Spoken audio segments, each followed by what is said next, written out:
جس قدر منصب بلند ہوتا ہے اس قدر ذمہ داری بڑھتی ہے. منصب بڑھ رہا ہے ذمہ داری بڑھتی چلی جائے گی. 5 وقت کا نمازی ہے تو اس کی یہی ذمہ داری ہے, جو نمازی نہیں ہے وہ نمازی بنا.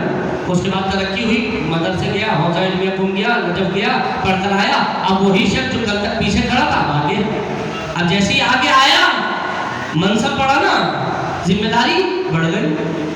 بڑھ گئی نہیں بڑھ گئی؟ اب وہ ذمہ داری جو پیچھے والے کی ہے وہ اس کی تھوڑی ہے, اس کی الگ ہے ذمہ داری.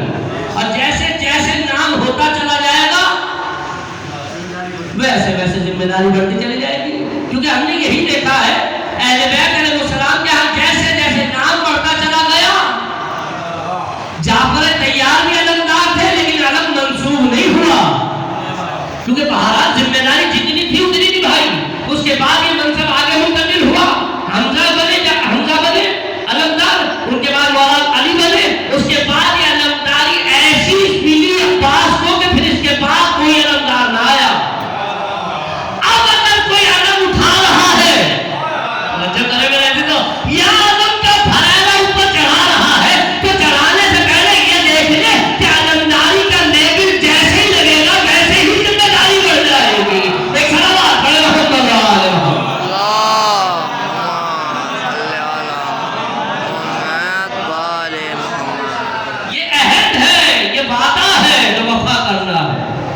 اس لیے اب پہلے یہی ہوتا تھا, اب بارہ یہ مفقود ہوتی جا رہی چیزیں, ایسے ہی الگ اٹھا دیا جاتا تھا.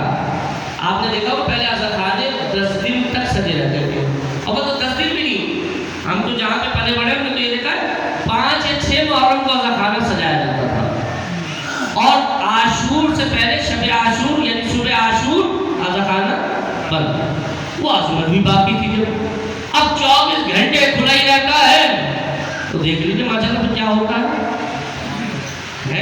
وہ جتنی شدت بڑھتی چلی جائے گی اتنا وہ احساس کا موقع چلا جاتا ہے. یہ فطری چیز ہے, آپ دیکھ لیجیے یہ ہوتا ہے. اب جیسے جیسے یہ سب بڑھتا چلا گیا ویسے ویسے اس چیز کی عظمت کم ہوتی چلی گئی. پہلے ایسی نہیں بانس لا کے بنا دیا, اب بھی ہوتا ہے اور ہونا چاہیے. میں اس لیے کر رہا ہوں چونکہ آج ایام آزادی یہ سمجھے پہلی مجلس ہے. 10 دن ہے آپ کے پاس, اس میں ہم نے اپنے آپ کو ایسا بنانا ہے کہ خیمہ امام حسین میں جگہ بنا سکے. حر کو میں نے شام میں بھی یہ بات عرض کی تھی آپ کے سامنے, حر کو فقط 1 رات ملی تھی, علیہ السلام بنے نہیں بنے, ہمیں 11 دن ملے ہیں.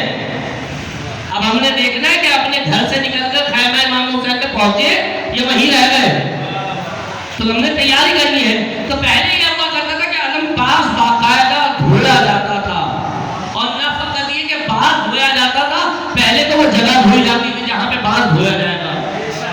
ہوتا تھا نہیں ہوتا تھا, یہی 22 رجب وغیرہ کے نیاز میں ہوتا تھا. سارا کلئی ہوتی تھی باقاعدہ, گھر دھونے کا سارے برتن ایک ساتھ دھوئے جائیں گے, پاک کیے جائیں گے کہ بھائی امام جعفر صادق کی نظر ہے. اللہ ایک صلوات پڑھیں محمد اللہ علیہ وسلم.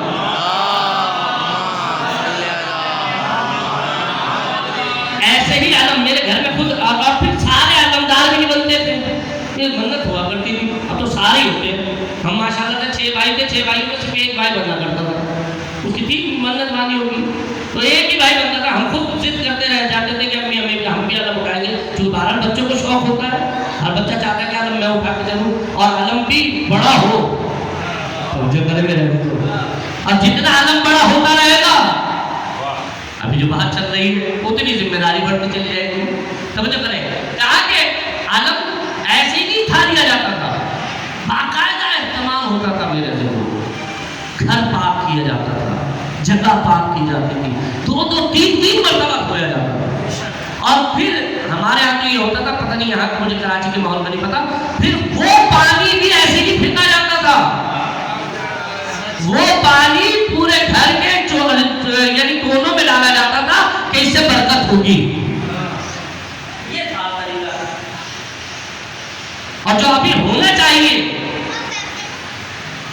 اور جو اصلی کہا جاتا تھا, اس کو جو پہنائی جاتی تھی وہ بوسیدہ ہوتی تھی, ٹول کے کپڑے کی وہ بوسیدہ نئی نہیں ہوتی تھی.